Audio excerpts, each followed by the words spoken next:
My presentation will look at the case that we filed in Kenya in 2013 in a way that intersects the case to our history as a people in terms of why we actually are fighting for these rights.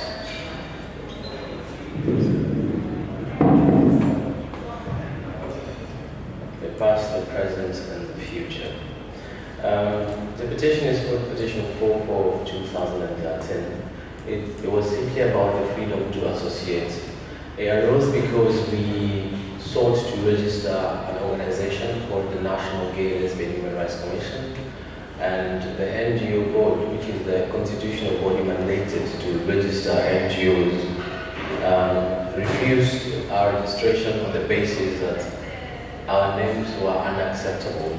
The reasons they gave as to why the names were unacceptable was because of the existence of Section 162 to 165 of the Penal Code, which essentially criminalizes same-sex sexual conduct. And so the argument was that if they register that, we will be perpetuating an illegality. The reason we filed this case was, or the reason we actually wanted to have this association was because we understood that rights were being violated. We had done a research with the Kenya Human Rights Commission, and there was a report showing and indicating that fundamental freedoms were being violated using the same excuse, criminalization of homosexuality. The rights existed in the Constitution, but people felt that these rights were very esoteric. They were existing like in the cloud, but they were not in the lived reality of the everyday life. You know that you have the right to equality, but you don't feel equal in your own society. So there was need to actually bring down the rights to the lived reality and experience of most of our clients and the people that we were serving. And also, for some of us, it was simply about having the constitutional spirit and letter being read into our own lives, because it was beyond clients, it was also about our interested, invested dignity. If you look at Section 162 of the Penal Code, the one that we're speaking about, it says that any person who has canon knowledge of any person against the order of nature. And it's often related to also say that if you have canon knowledge of an animal, or if you permit a male person to have canon knowledge of yourself against the order of nature, you're liable to imprisonment for 14 years. So in essence, homosexuality, bestiality, they're all the same in Kenya. They are all looked at as crimes against nature. Because we must understand the history of criminalization in Kenya and most of Commonwealth countries came from India. And India was colonized by the same persons who colonized Kenya, the British government. And the reason they came up with these anti-sodomy laws was to homogenize ethnicities that are diverse in the expression of culture and sexuality, and to create the sense of nationhood by imposing Victorian values as to sexuality, and sexuality was looked at from the point of reproduction. So anything that was not achieving reproduction was viewed as being set against the order of nature. Sodomy and bestiality put together. 165 says any male person who, whether in private or public, commits any act of gross indecency with another male, or procures another male person to commit any act of gross indecency, or attempt to procure the commission of any such act by any male person with himself, or with another male person, whether in public or private, is guilty of a felony and is liable to imprisonment for 5 years. In essence, the law seeks to criminalize mostly male sexuality.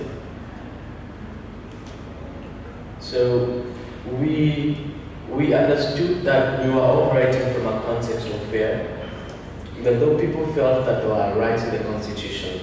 People were afraid of enforcement of criminal laws should they seek to cash in their constitutional rights. There was no political will towards equality.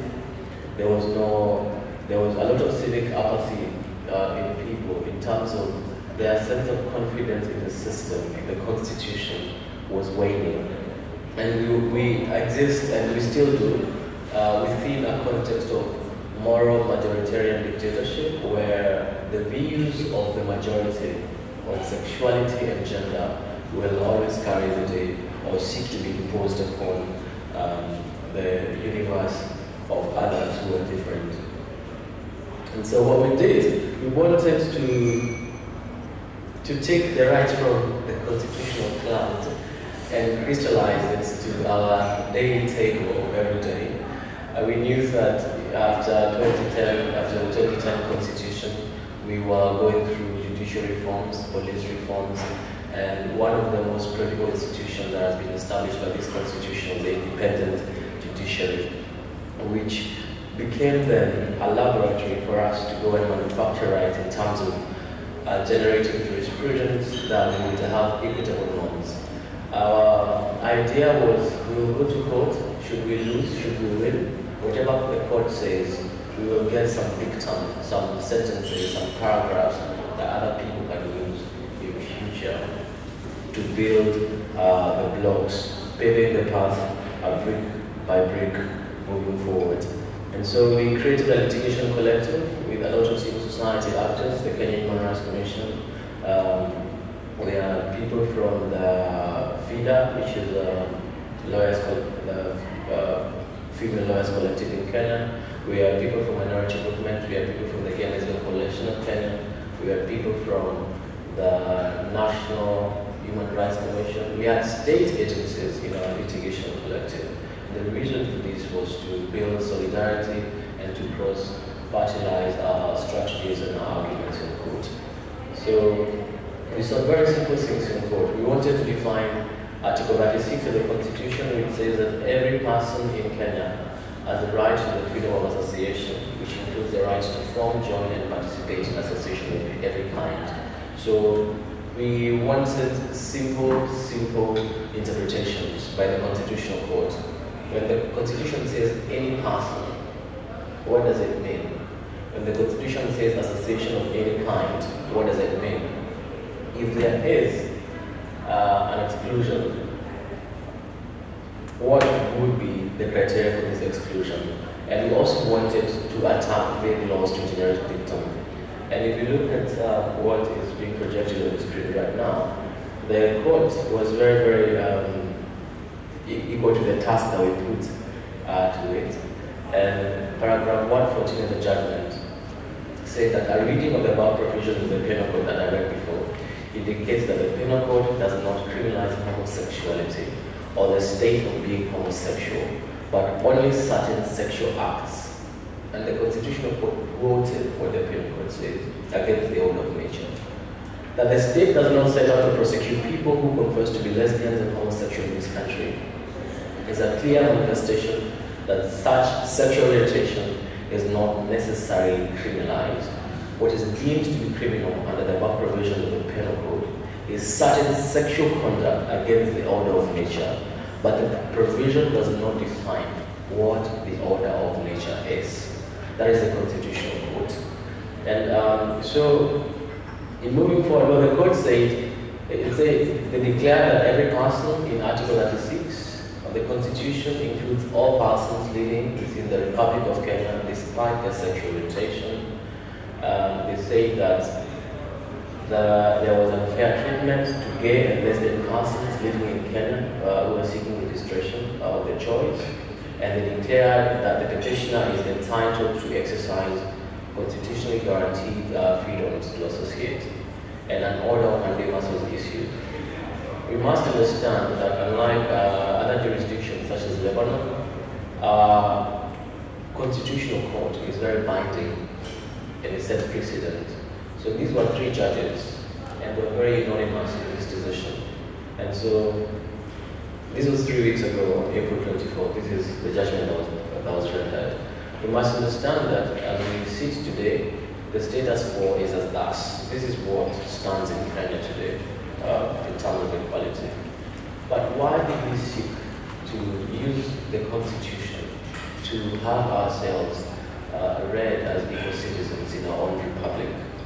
We felt for a long time, even beyond the arguments that we were not equal citizens, even beyond being outsiders within our legal system, we were being treated as outsiders in our society, within the social fabric, within the society, in social institutions, in families, in schools, and we simply wanted to use the judiciary as a political tool to read and test our sense of equality and inclusion into our society. But where did this problem start? And perhaps that's my challenge today, to connect the present in terms of why we litigated to the past, where the problem started, and the future in terms of our aspirations to be equal citizens within our republic. If I may go back for a few minutes as I conclude. Colonialism and racism they painted black as primitive, closest to nature, sexually unsophisticated, and almost devoted to reproduction. By the time missionaries came to Africa, they came to a continent that they viewed as dark, that they viewed as, if you actually honestly look at it from the point of understanding why the slave trade happened, it was because of the dehumanization of others, of looking at others as lesser, as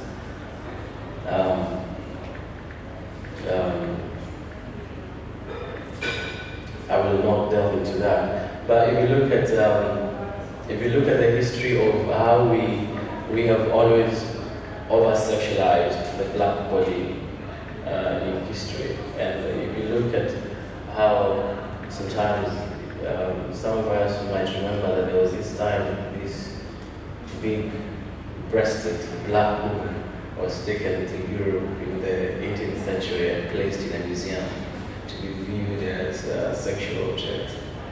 But at the same time, there have been arguments, especially in the present, by Afrocentric apologists who say that homosexuality or sexual creativity or imagination towards same-sex erotism was a very Arabic import by the Arab traders who came before the missionaries did come.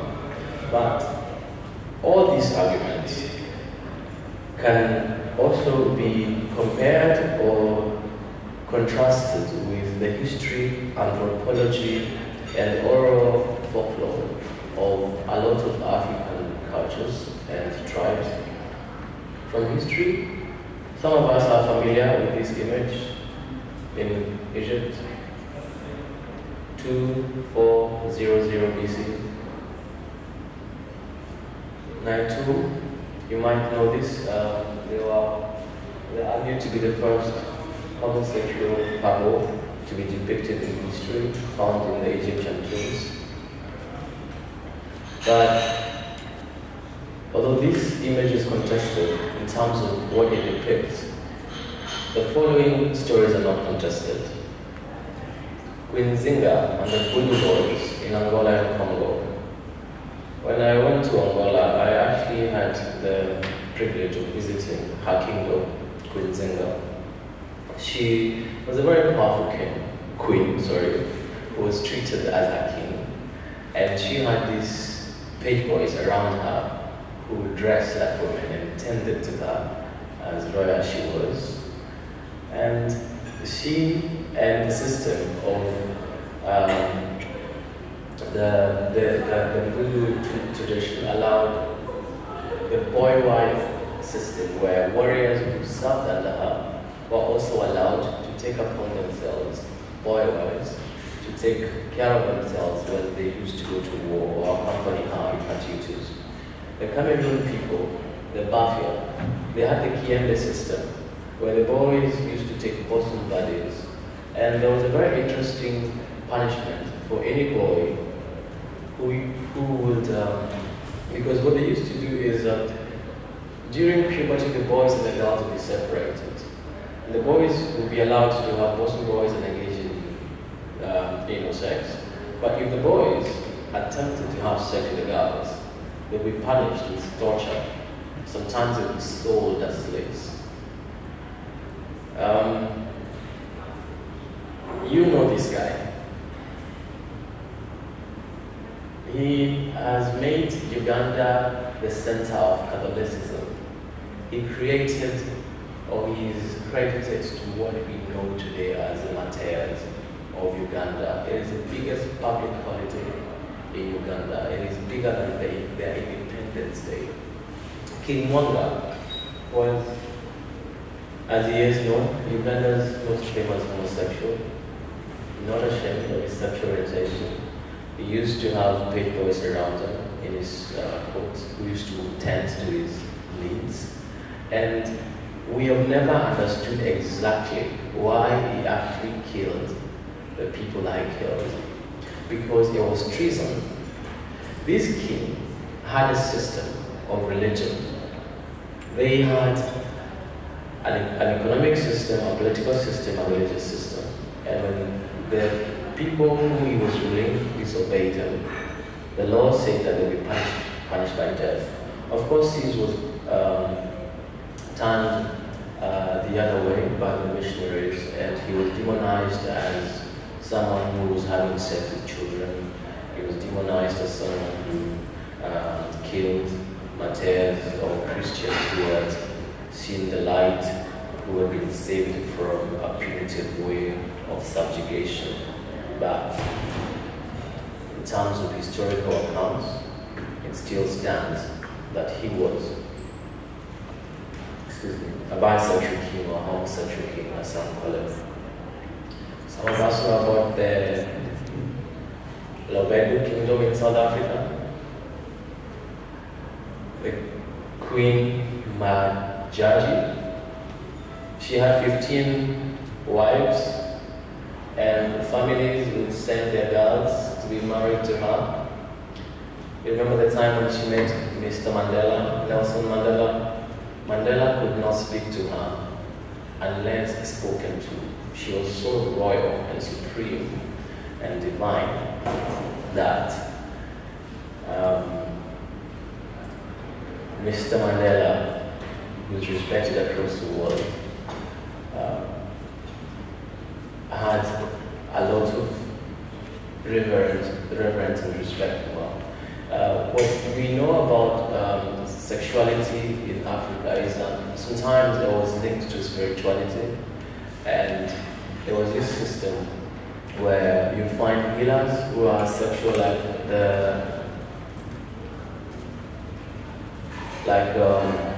like in South Africa, who would be twin-spirited. The argument was the closeness to their spirituality, or the reason they were being allowed to let us roll back. Allow me to roll back.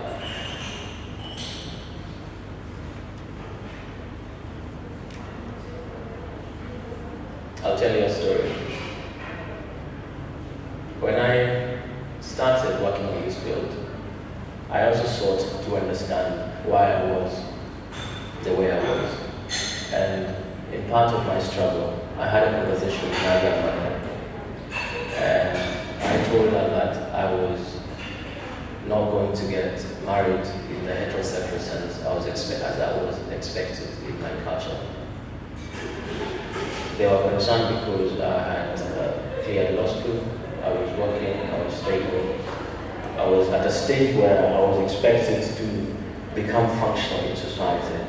And so in my explanation to her, I used very political sexual identities as homosexual or gay. And when I was done explaining to her, she was very quiet. She's 18, 19. Actually, as we speak right now, she's in a hospital because of her old age. When I was done coming out to my grandmother, she laughed. She laughed at me for a long time. And she told me there was no need for me to tell her the story I told her. I asked her why, and she told me her story. She told me when she was very young, there were no white people in the village. In 1910, 1920, 30s, when she was growing up, there was no modern medicine. The village had not been colonized, there were no schools, there were no hospitals. So she had this disease, she would faint, and the people or her family thought that she was going to die. So they called a medicine man because there was no hospital. The medicine man came, and upon looking at her, he called another medicine man. So there were two medicine men who were brought. Muntumogo, but he did not, the Muntumogo did not call another Muntumogo. He called her Muntumuga.